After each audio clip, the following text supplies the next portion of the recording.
If you think there have been more alligator sightings in the coastal bend, you would be right. Tonight, game wardens are telling us why. Our Taylor Alanis talked with them today. She joins us in the studio with our top story.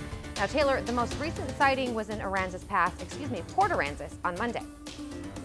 Yes, Mac, and that wasn't the only one seen on Monday. On her way home that very same night, our producers saw an alligator just hanging out in the middle of Highway 77. Well, game wardens say the reason we might be seeing these gators sooner than later is, well, all the rainfall this summer has brought us. Typically, alligators are going to be in creeks and ponds and rivers, but when we have flooding, they flow with the water. And so they're just going to wind up in different areas, and water flows towards the ocean, so they wind up in town. Generally, people here aren't used to seeing the giant reptiles, so it would be a reasonable reaction to freak out a little. But Texas Parks and Wildlife game wardens say the key is to remain calm and call law enforcement. Typically, alligators just want to be left alone and they will stay away from people. But occasionally, if anyone gets close to one, they will become aggressive, especially if you approach a nest. Also, yeah, not a good idea to feed them either.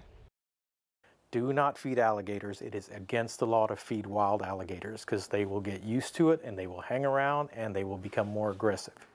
Game wardens say most of the alligator attacks they've responded to were because someone got into the gator space when they could have just backed off.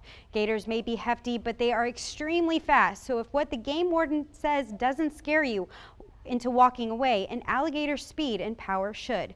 But if game wardens and park rangers will not move an alligator if it's found near its natural habitat. Now, if it's found to be aggressive or near a Walmart parking lot, like the 8-foot one found in Aransas Pass in June, they will relocate it. Now, since there's still a lot of standing water in much of the viewing area, game wardens expect more calls about gator sightings, so don't be surprised if a giant reptile crawls into your hometown. Just avoid it if you can, and again, call police. Mackenzie. All right, I will be keeping my 2 dogs away from those situations. Thank you, Taylor.